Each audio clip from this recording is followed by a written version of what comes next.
जय महाराष्ट्र। मी किसनराव काशीद पाटील, महाराष्ट्र नवनिर्माण सेना फलटण तालुका अध्यक्ष। आज मनसेच्या टीम सोबत अमित दुर्गुडे, सचिन भगत, शशिकांत सस्ते यांनी आज बँक ऑफ बडोदा येथे भेट दिली आहे। सन्माननीय राजसाहेब ठाकरे यांनी पाडव्याच्या मेळाव्यामध्ये महाराष्ट्रातील सर्व बँकांमध्ये मराठी भाषा वापरली जाते आहे का या संदर्भात आम्हाला आदेश दिले होते।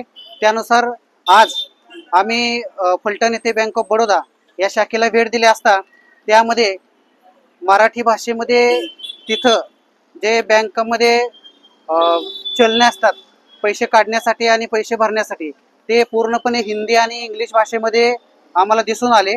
त्याचबरोबर तिथं ज्या काही सूचना होत्या त्या द्विभाषिक होत्या, त्यामध्ये हिंदी आणि इंग्लिश या दोन भाषेचा वापर करण्यात आला होता। या बँकेचं एटीएम आहे, त्या एटीएम मध्ये सुद्धा हिंदी आणि इंग्रजी दोनच भाषेचा वापर केला जातो। त्यामध्ये कुठेही त्रिभाषिकचा वापर केला जात नाही। 2014चा रिझर्व्ह बँकेचा जो GR आहे त्या GR मध्ये स्थानिक प्रादेशिक भाषेचा वापर करणं हे गरजेचं आहे असं परिपत्रकामध्ये उल्लेख आहे।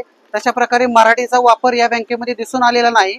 त्या संदर्भात आम्ही सर्वांनी मिळून त्यांना एक आज निवेदन दिलेलं आहे। त्या निवेदनामध्ये आज ह्या मॅनेजरला विचारलं की बाबा इथं एकूण खातेदार किती आहेत, तर त्यांनी सांगितलं 18,000 खातेदार आहेत। तर या 18,000 खातेदारामध्ये मराठी खातेदार त्यांना विचारलं तर ते म्हणले 17,000पेक्षा जास्त मराठी खातेदार आहेत। मग एवढी मोठी प्रचंड संख्येने जर मराठी खातेदार या बँकेमध्ये असतील तर मराठी भाषा इथं असणं वापरणं हे अनिवार्य आहे। त्यामुळे आम्ही या बँकेला भेट दिली असता त्यांना निवेदनाद्वारे कळवलेलं आहे की सन्माननीय राजसाहेबांच्या आदेशानुसार या बँकेमध्ये काय जो व्यवहार चालतो तो व्यवहारामध्ये मराठी भाषेचा अवलंब करावा अशी त्यांना विनंती केलेली आहे। आणि त्यानंतर आम्ही त्यांना 7 दिवसाची मुदतही दिलेली आहे की बाबा 7 दिवसामध्ये तुमच्या ज्या काही सिस्टीम आहे त्या सिस्टीम मध्ये मराठी भाषेचा अवलंब आपल्याद्वारे व्हावा अशी त्यांना विनंती केलेली आहे। धन्यवाद। मी किसनराव काशीद पाटील, मनसे फलटण तालुका अध्यक्ष। आज भारतीय स्टेट बँक याच्या कृषी शाखेला भेट दिली असता बँकेचे मॅनेजर यांच्याशी काही जो बँकेचा व्यवहार आहे तो मराठीमध्ये होण्यासंदर्भात चर्चा झाली आणि बँकेची जी चलनाची स्लिप आहे की जी इंग्रजी या भाषेमध्ये आहे ती मराठीमध्ये करण्यात यावी या संदर्भात त्यांच्याशी सकारात्मक चर्चा झाली। ते म्हणले थोड्या दिवसात आम्ही हे जे चलन आहे ते चलन मराठी भाषेमध्ये करू असं त्यांना आम्हाला आश्वासन दिलेलं आहे। या बँकेमध्ये खातेदारांची संख्या विचारली असता ते 25,000 खातेदार इथं या बँकेमध्ये आहेत असं त्यांना सांगण्यात आलं आणि त्यामध्ये बहुसंख्य खातेदार हे मराठी आहे, शेतकरी आहेत आपल्या या फलटण तालुक्यातील। तरी त्यांची अडचण होऊ नये म्हणून या बँकेतील जे काही चलन आहे किंवा बँकेतील व्यवहार आहे त्याच्यामध्ये मराठी भाषेमध्ये सर्व व्यवहार करण्यात येतील असं त्यांच्याकडून आश्वासन देण्यात आलं।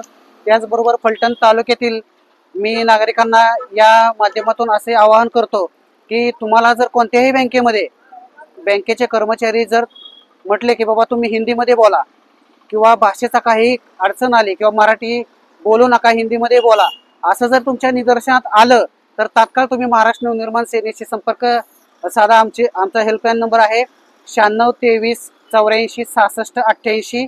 पुन्हा एकदा सांगतो 96 23 84 66 88। बँकेमध्ये कुठल्याही प्रकारचे भाषेसंदर्भात जर कोणतीही अडचण असेल तर महाराष्ट्र नवनिर्माण सेनेशी आपण संपर्क करावा ही आपल्याला विनंती आहे। धन्यवाद। जय महाराष्ट्र। आपल्या परिसरातील ताज्या आणि महत्त्वाच्या बातम्या पाहण्यासाठी स्थैर्य न्यूज चॅनलला YouTube वर सबस्क्राईब करा आणि बेल आयकॉन प्रेस करा।